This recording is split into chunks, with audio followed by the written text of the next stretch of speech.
the course of our marriage, we've seen a lot of people who have succeeded, but we've also seen a lot of people who have failed in their relationships. What do you think are some of the reasons why that people's relationships go sideways or go upside down or break down altogether? I think a lot of times people don't know how to communicate with one another, that they come into marriage like communicating the way they did with their family of origin. And if you're both doing that, you don't understand each other. Was that a challenge for us? Yes. Yeah. So, is that a challenge for us? Sometimes. Sometimes, yeah, that's for sure. Yeah. So it's not always easy. Even after 46 years, you think that you just kind of slide into home plate and there'd be no problems. But that's not the case. How about anything else that you can think of that you'd say that are some of the reasons that that people's relationships break down? Well, some people just say that they can't get along. They're too different, and so they're just not going to stay together. Yeah. We're pretty different, aren't we? Yeah. Way different. If you see my wife squirming I'm in a lot of pain, sorry. If you see her squirming around here tonight. I'm trying to sit still. She's trying to sit still, but she's just not having too much luck with that because she's a real trooper. She's been, if you're a praying person out there, you might want to just lift her up in prayer because she has just been going through a lot over the last few months. And it doesn't seem to get better. It only seems to be getting worse. And so it's like sciatica. Yeah, sciatica. I can do this. Yeah, you can just muscle through it. You had 3 babies. I can deal with sciatica. So, yeah. But so we talked a little bit about why relationships fail. But why do you think, or from the friends that we've had that you've observed, there we go. What makes for a successful relationship? I think for us, and I think for other people that I know, is that we said, okay, we're taking the D word out of the whole equation right at the start, so we're not going to ever get divorced. So we're going to have to learn how to work through these issues that we have, or just be unhappy our whole life. Because I'm knowing some couples like that. Yeah. No, I knew a couple that they were married for over 50 years, and that they were happily married. I maybe I should reframe it this way. I knew a couple who was happily married for maybe 2 years, and they were married for over 50 years. Yeah. That's sad. It is. And they were married for a long time, and they just hated each other. They really did, but they weren't going to get a divorce. But for whatever reason, that I know the reasons why, but and then we learned the way we learned how to communicate was difficult because I remember one of the first things you would say to me, I'd be like, "You're making me so mad," and you're like, "I'm not making you mad. You choose to be mad," and then I was more mad. Well, it's impossible for another person to make anybody do anything, I guess, unless they're completely in a drugged out coma state or whatever, I don't know, or under hypnosis or a zombie. But we're responsible for our own feelings, our own expectations, and our own ability to manage conflict. Well, and that was why we needed to learn to communicate, because we weren't.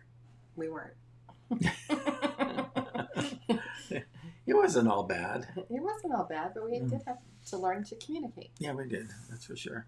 So so divorce is off the table. That's one of the reasons that marriage succeeds. How about from other people that you've seen whose marriages have succeeded? What do you think are some of the factors that go into it? A lot of the couples I know that have been married for a long time, they're just really good friends. Yeah. So they have fun together. They love each other. Yeah. They like to be together. It's hard to be good friends with somebody that bugs you or that you're angry with.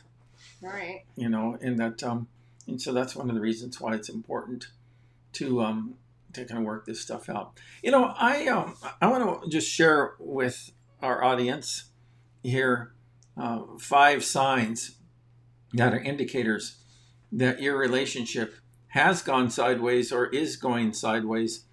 And I see this, it took me a long time because my field of study that I committed myself to early on in my professional career as a minister was not marriage counseling. But one of the things that you have to do a lot of when you're a pastor is marriage counseling. And so I just kept on, and I'm kind of a slow learner, but I kept on seeing people come in to my office over and over and over. And they had essentially the same problems, but, just with different circumstances. And so finally I began to see patterns develop in all of this stuff.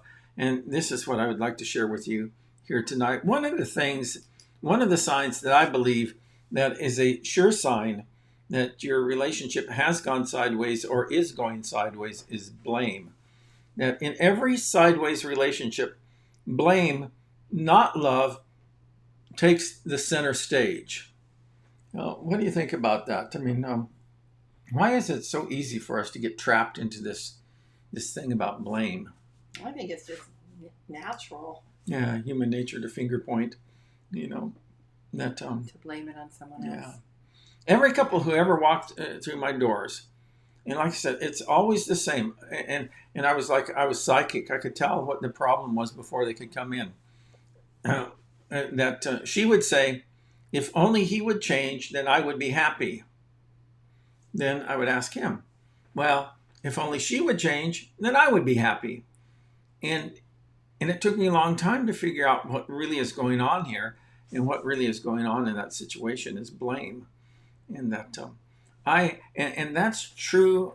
That's true. We need to become experts at recognizing blame in the relationship. Why doesn't blame work? If you had to come up with a reason, just because the other person never says, "Yeah, it is my fault." Even when it is. Let me take care of it. Even when it is my fault, the other person never owns up to it. Mm-hmm. That I'll tell you what. One of the reasons why I think it never works, that blame never works, is that. Well, actually, I'll tell you 2 reasons. Is that one is that instead of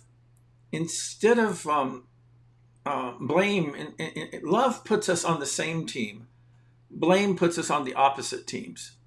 And all of a sudden it becomes this adversarial relationship that my job is to prove that you're wrong and defeat you in the process. Your job is to prove that I'm wrong and defeat me in the process. And as a result, we get stuck in blame. Mm-hmm. And so I'll tell you the second reason why I think that blame it will never, ever solve your marriage problems, even if the other person is at fault. Is that because it's a distraction. It keeps you from really focusing on what you need to do in order to move the relationship forward. So like I said, there are 5 different signs that we're going to be talking about here tonight that indicate if your relationship has gone sideways or is going sideways. And the second one is mismanaged disappointment. Now, disappointment is always going to come to your marriage. It's just like, and I'm not foolish enough to ask you live on camera on a live stream going out for all the world to see, and of course not all the world is watching, but some disappointments. But every relationship is going to have disappointments, and those disappointments come in 2 types. One of them is circumstantial disappointments. What might fall under the category of things that are outside of our control, but create stress and problem in our relationship? Working too much. Is that one?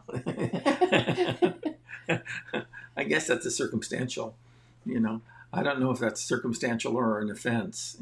We're going to have to talk about that afterwards. So, but things like losing your job, things like a miscarriage, nobody's to blame, but I mean, it's a circumstance. Things like health problems, things like relocation. We've had to do that in our marriage, and that was really a difficult, it's a very stressful time. Fortunately, we were kind of working on the same team during that time, but nevertheless, it was still difficult. So, mismanaging disappointments, and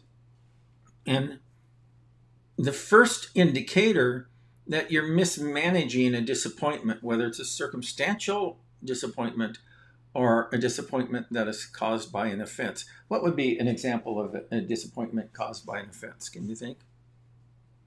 Having an affair. Yeah, certainly that would. Anything that your partner says or does that hurts you would be an offense.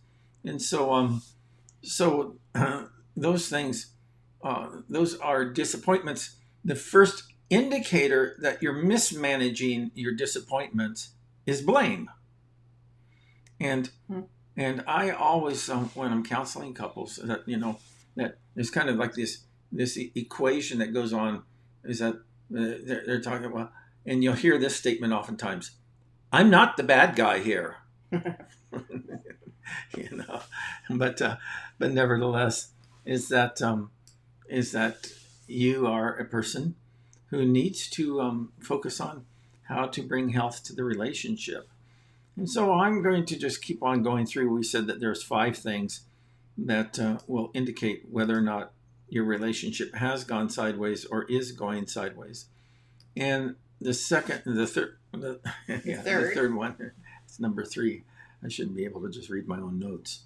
But the number 3 one, or the third one, is ineffective communication patterns. Keep fueling the alienation. And I've seen this so many times, so often. And I've been guilty of it far too many times, right? I'm not sure. Yeah. That's just because you're on camera. No, I'm kind of like, I'm waiting to hear what the example is. All right. How about defensiveness? I'm sorry, I have to wiggle a lot. Yeah. How about defensiveness? Yeah. Yeah. Okay. And so just there's all sorts of kind of things that don't. And there's a million and one examples of this, and I'm not going to go through a whole litany of all of the ones. But how about you always? Yeah. You never. Is that you're just like your mother? Well, you're just like your dad. Yeah, exactly. Those old salvos, trading those back and forth, is that you never get anywhere. Right. And that here's something. I have a friend who's actually the best a therapist that I've ever known, and I've gone to him a few times for my own stuff. But he in a session, when you're involved with a couple or people who are having conflict, he in a session will always carve out time for the first person to state their case and their position, and then he'll give the other person an opportunity to state their case or their position. Now, I'm highly charged, and he's a master at this. I'm not. I'm not even in his league. But here's what he says. He said, and I've stolen some of his material, but here's what he says, is that you have to just sit and listen when the other person talks, and when you start your time, and when it's your turn to talk, you cannot say yes, but, or you cannot say however. It's just completely off the table. And that's one of those ineffective communication things, but it just goes on and on and on and on and on and on.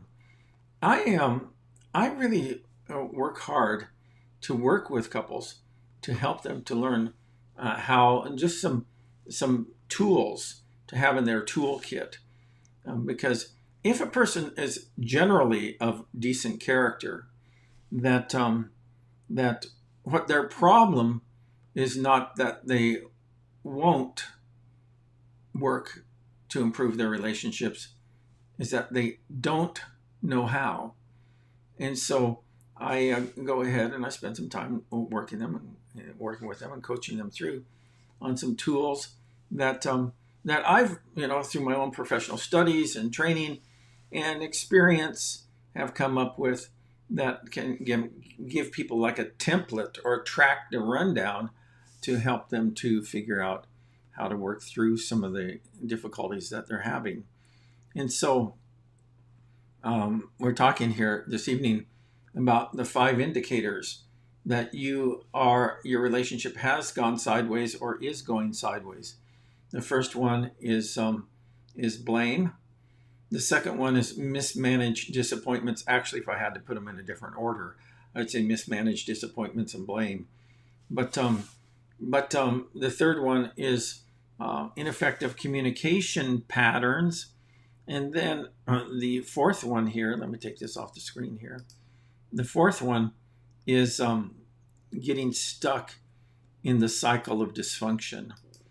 And the cycle of dysfunction is just simply that when you come at me with your dysfunction or your unhealthy ways of relating, then I react. That's the key word, is that I react to you out of my dysfunction and unhealthy ways of relating. Mm-hmm. Then that triggers in you, you're an expression of your dysfunction and unhealthy ways of relating, and then you come back at me, and it just goes on and on and on. It's a merry-go-round that's anything but merry. And so it's easy to get stuck there for couples. So we'll be talking more about the cycle of dysfunction as we go through. My intent as we go through this together is to spend about a few weeks, and I don't know exactly how long, but I'm going to just kind of give you some of the trade secrets that I would use in working with couples to help them to resolve their problems. And so we'll get deeper into all of this as we go along. The fifth and final one, where we're talking about the 5 signs that your relationship has gone sideways or is going sideways, and that's the failure to solve for X. The only way out of this is to solve for X. Now, you don't like this statement, do you? No. And why don't you like it? Because it doesn't make any sense to me. All right. One of my goals during our times together is for this ultimately to make sense to Janice. But here, let me explain it. Is that it's really based on the cycle of dysfunction. And so in the cycle of dysfunction, like I said, you, in your case, A, you come at me from your dysfunction and unhealthy ways of relating. Mm-hmm. That triggers in me my dysfunction and unhealthy ways of relating. And so I give it back to you, and pretty soon we're rolling around in the mud, not in any good way. So, and it's just getting, it just goes on and on and on and on. Yeah, I completely understand that. Yeah. I just think you should, in the circles, put you and me.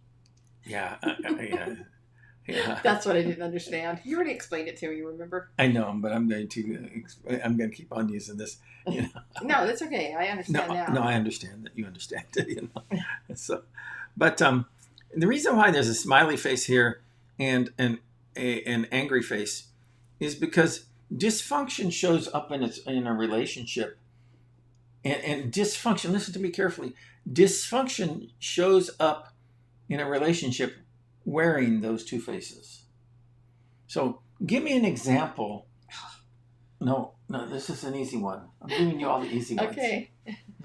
Give me an example of what would be a an aggressive or unpleasant reaction to your partner's. And by the way, this works with your kids and all of this stuff too here, but it all works in relationships. So give me an example of kind of this angry, unpleasant reaction.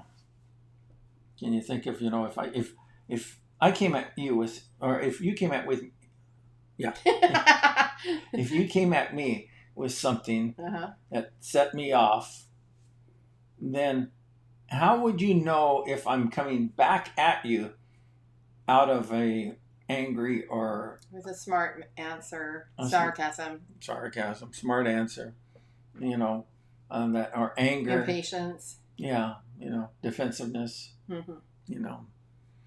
and so that's one form of it. But the other form of it is smiley face, and smiley face dysfunction is a lot harder to detect.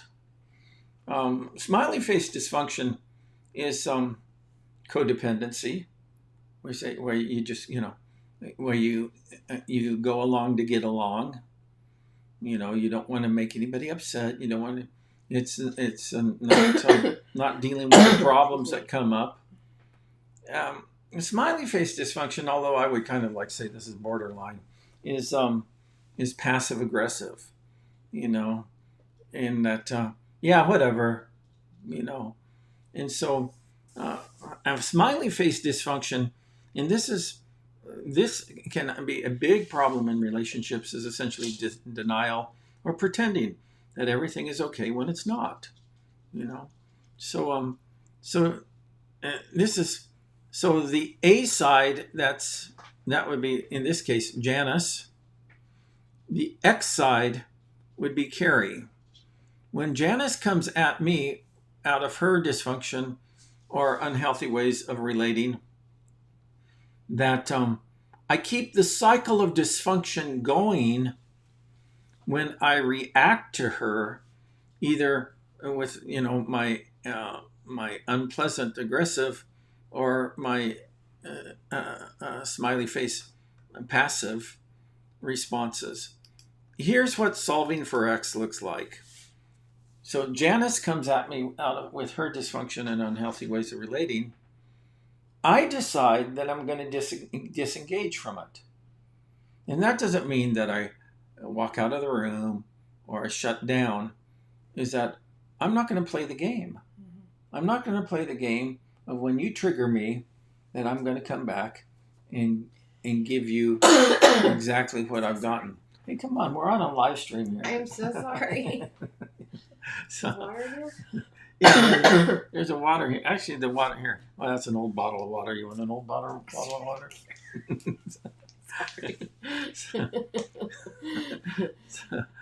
All right. I didn't get home until the last minute. Yeah. Okay. So solving for X is essentially putting the responsibility. Now listen carefully to this. Solving for X is putting the responsibility 100% of where it belongs on bringing health into the relationship. And do you know where that is? Yourself. On yourself. Exactly. So instead of blaming your partner for all the things that they're doing wrong and all of their inadequacies, you learn healthy ways of relating and working through your problems for yourself. So, and think about this. Think about how liberating this is. The way to, and I know I'm getting quite excited about this. It's okay. This is the way to reclaim your power in a relationship, instead of pulling all of your hair out trying to get your partner to change. You begin asking yourself this important question: how do I need to change in order to respond to my partner in healthy ways? You need to write that down, by the way. Is that not you, but I think you already did. Yeah. Okay. Is that how do I need to respond to my partner in healthy ways. If 100% of the responsibility for bringing health into the relationship, then I understand that in my case, that's me, and in Janice's case, that's her, is that then you can begin to break the logjam in your relationships. Okay, and so those are, like I said, we were talking about the 5 things that, oh, hang on, I got to turn that one off and turn this one off and turn this one off. So the 5 things that will indicate whether your relationship has gone sideways or is going sideways. Let me invite you, if you're watching here tonight or even in the replay, is that if you want free access to my course. Now, normally this course costs $50, and for all of the viewers who are watching us on live stream, if you just type yes somewhere on, in the comments. Now, this is going out currently to probably about 14 different Facebook pages and a YouTube channel. But if you just type yes, I'll be monitoring those comments, and then I'll send you a link where you can sign up to get access to this course 100% free. And so that you can be able to kind of benefit from that for yourself. You just have to type yes in the comments, because otherwise, nothing's going to happen. So let's see. I do want to just wrap up with one last thing here tonight. And let me take this off the screen here. Is that, well, 2 last things. One is that I would encourage you all, if you're watching here on our Facebook channels, we've kind of migrated over to Facebook and YouTube as the place. We also have a website where we do this, but as the place where we broadcast our live stream content. And so let me encourage you to kind of check that out. And I think probably YouTube is really the best, because there's a lot of additional resources on YouTube that you can get access to. So there's a link in the show notes there that will take you to our YouTube channel. Do me a favor and subscribe to our YouTube channel, and hit the hit the bell for notifications, so that you can get notified when new content is being posted. Finally, is that we bring our church services to you live every Sunday morning at 10 a.m. Pacific Daylight Time, and so you can catch that on these Facebook channels or also YouTube. And so and I think that maybe that was the other thing. That wasn't the other thing I was going to say. I do want to say one other thing, but how about for you? Any final comments before we wrap up? I'm going to apologize for being so wiggly and coughing, but I'm having a bad day. No, I appreciate you. You're a real trooper. So here's kind of the magic the magic frame of reference, or I guess maybe the paradigm shift that will help you to improve your relationships. Instead of pursuing happiness in your relationship, make your relationship about pursuing health. And when you start to pursue health, then you'll find happiness gets thrown into the mix. So that's it for now. Thanks for watching. We're going to do part 2. We're just going to keep on doing this until we run out of content, and I got a lot of content. So, but we're going to keep on doing this for the next few weeks here Thursday nights at 6:30 Pacific Daylight Time, and it looks like we're coming in right at about 30 minutes, so that's not too bad. So that's it for now. Thanks for watching, and we'll catch you next time. Bye-bye.